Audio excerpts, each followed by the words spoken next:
¿Sabía usted que Ferruccio Lamborghini no solo fabricaba tractores, también aparatos de aire acondicionado y calefacción, y hasta intentó producir helicópteros?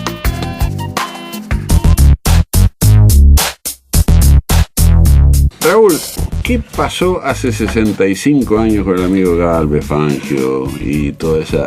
Bueno, yo creo que me parece que es interesante la anécdota, más allá de la cuota histórica que tiene esta carrera, que para aquellos que no conocen en demasía de qué se trata, les hago un prólogo. Hace exactamente 65 años, porque se corrió desde fines de octubre hasta principios de noviembre, hasta el 8 de noviembre de 1948, es decir, estamos cumpliendo en este momento 65 años, se corrió la carrera más difícil que se pueda haber emprendido, yo creo que en el mundo entero, porque hoy dirían muchos, bueno, el Dakar hoy tiene 14 etapas, 9.500 kilómetros, parecido a lo que fue la Caracas. Quizás París-Pekín. Lo que pasa es que en ese momento, claro, pero tenía características de regularidad. Sí, era 1911. Entonces, la Buenos Aires-Caracas, que era con las cupecitas uniendo desde la capital de la Argentina y pasando por Bolivia, Perú, Ecuador, Colombia y concluyendo en Caracas con casi 9.500 kilómetros de tránsito, desde ya que era una epopeya difícil de imaginar. Se corrió con las cupecitas, hubo 1000 anécdotas, pero a la que quería referirme, bueno, como dato también, 14 etapas, largaron 138 autos, terminaron 44, pero al dato al que quería apuntar es al final, la etapa número 14. Llegaban los Galvez con un dominio absoluto.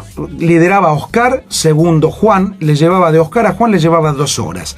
Y al tercero, que era don Domingo Marimón, el tranquilo hombre de Cosquín de Córdoba, le llevaban 5 horas. Pensemos que habían recorrido 13 etapas. 7 etapas las había ganado Oscar, 5 Juan, es decir, un dominio apabullante de los hermanos Galvez. Llega la última etapa en la que los dos hermanos coinciden en que, bueno, vamos tranquilos, largan los dos primeros, vamos despacio porque la carrera está asegurada.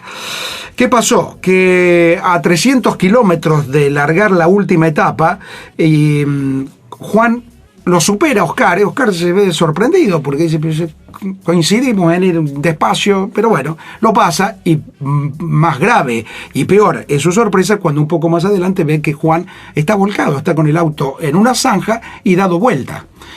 Por supuesto, no solo reacción de hermano, básicamente, y de la enorme ventaja que tenían sobre sus rivales, Oscar lo primero que hace es trata de ayudarlo, ven que está bien y trata de ayudarlo. Piola, soga, alambre, anda a saber cómo fue en ese momento, intenta de tal modo y con mala fortuna y además con vehículos y con motores que venían de transitar casi 10.000 kilómetros, que logra sacar a la cupecita de la incómoda situación, pero el árbol de levas del V8 de Ford sufre una fisura, que en ese momento Oscar no la advierte.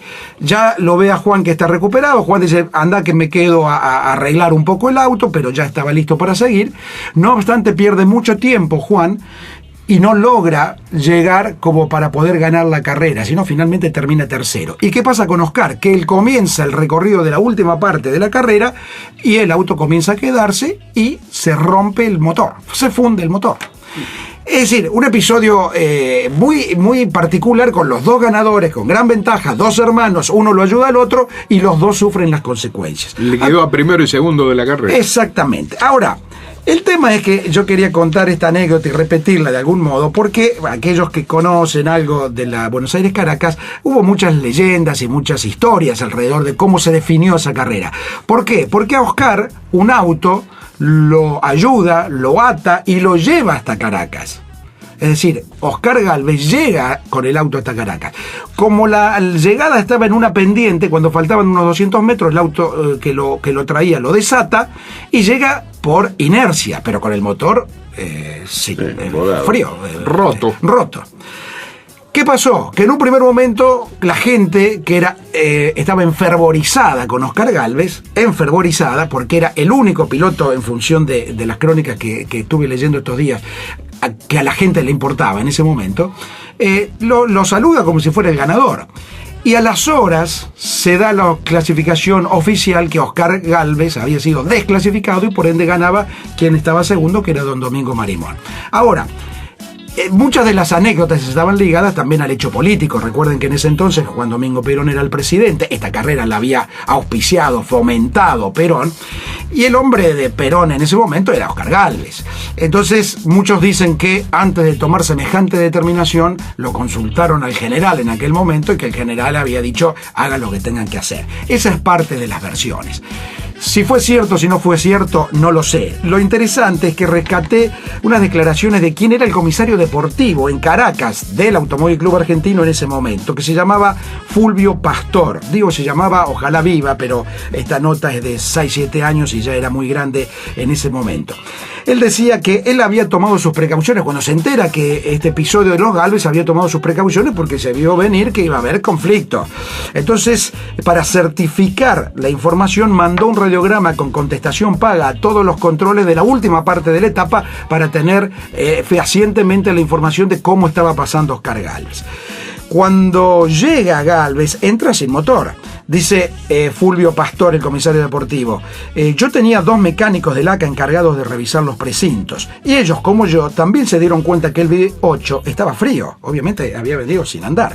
La policía no pudo contener a la gente que rodeó el auto y lo cargó en andas a Oscar hasta el control, luego que el Ford quedara unos 150 metros sobre la línea de llegada. Es decir, la gente lo hizo ganador por la situación en la que se venía. Oscar fue subido por el público al palco, que era un acoplado, y dice Fulvio Pastor, yo le pregunto, ¿cómo estás, Tito? Como para que no hubiera problemas, traté de ser discreto. ¿Estás tranquilo? ¿Me escuchás bien lo que te voy a decir? Es decir, quería tener la certeza de que el hombre estaba atento. Había un bullicio terrible, decía. La gente gritaba, lo ovacionaba. Lo tomé del brazo y le dije al oído, mirá que tu llegada no ha sido registrada. No ha sido registrada, le grité. Él sabía mucho de reglamentos, dice, y sabía perfectamente a lo que yo me refería. Lo vi con ganas de llorar, casi desencajado realmente, pero los que estaban cerca me escucharon y corrió la voz por la radio. El comisario había invalidado la llegada de Oscar, esa era la información que se transmitía. Oscar se fue al auto, se quedó un rato solo dentro del vehículo, la gente lo empujó, cruzó la línea de sentencia, pero claro, empujado. Él se quedó adentro y después se fue. Cuando él se fue, el público desapareció, porque lo único que les interesaba era aplaudirlo a Oscar. Se fue Oscar, se fue la gente, se hizo un gran silencio. Oscar quedó desclasificado. Juan llegó muy tarde y logró la 3ª colocación. Y don Domingo Marimón, que venía despacito atrás, el hombre de Cosquín, ganó la carrera y fue vitoreado en la cancha de Belgrano en Alberdi, en Córdoba, 3 días después. Una anécdota que valía la pena ser recordada por la riqueza de los personajes y de la historia exactamente a 65 años.